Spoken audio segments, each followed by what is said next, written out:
To discuss on the case study on emotional intelligence. Before going to the case study problem, first we'll discuss about what is emotional intelligence. Do you have any idea about emotional intelligence? What does mean by emotional intelligence? Understanding what? Situations, emotions, persons, okay. Intelligence, okay. Actually, it's nothing but we are reacting the situation according to the person's emotions and our emotions to get a better, efficient result. For example, you can take up a project, a college project. You can take a college project, a mini project which we have done.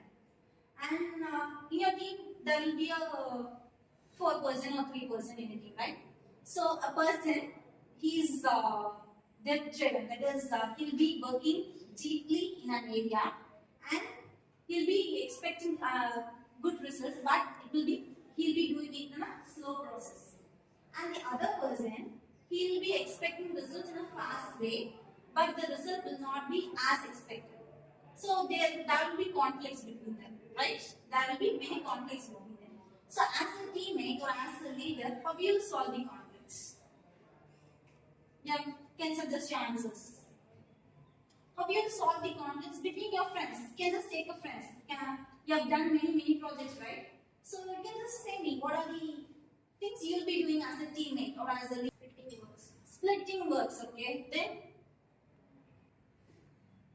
discuss this topic about two because first I will take some points from one person and some points from another person and make an note and I will share the information about them and if they are okay and I will use it in report. Okay, good. First you have to make them talk in person to you or with themselves, and you have to take the positive from both the ends. Okay, this can be done, right? You can take positives from both the persons. For example, the person is doing small work, right? I mean, depth knowledge work. He is doing the work slowly, but the result, how the result will be, it will be efficient. You'll get good result, right?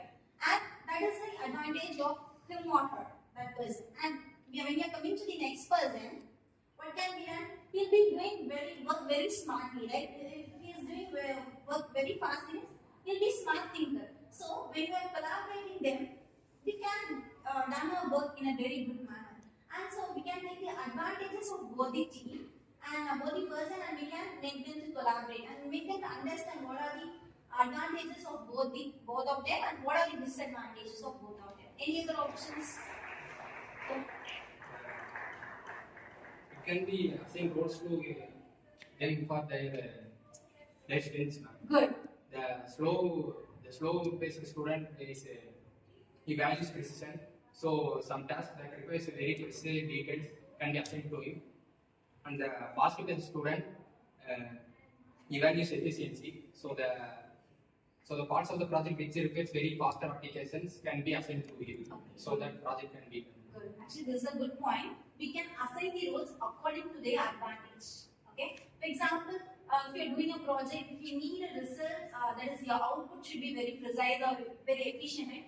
For that, we can assign a person who is doing it effectively, the first person. And if for collecting the data, for some other works, right, we need a person who does the works very quickly. So we'll assign the work for that particular person. So we can assign the roles according to their advantage. So this is a very good point. Next, any other points? Any other points you have to suggest? So next we can have a feedback. After completing a particular task, we can have a feedback with them on with our team. Okay, they can make feedback with themselves to them. We can see the result and we can change according to that to get a good work done. Okay, and we get the final results. Okay, next problem. Next we'll just discuss about the next question. For example, you can consider yourself as a project manager. Okay, you are a project manager here, and you are in a deadline of your work. Okay, you all have to submit within a week or something. You have to submit your work or project, and you are in very stress. How you will handle your stress as well as your team? Your team also have to done their work. So how you will do it in a good way? You have any ideas? The same as the previous one. Splitting the roles. You can split in the roles and same manner. You can just discuss with them. You can just have a stress-free environment. Not have a stress-free environment. You have to get feedback and have have a brainstorming sessions. Okay, so that we can complete the task in a good way. So thank you. That's all.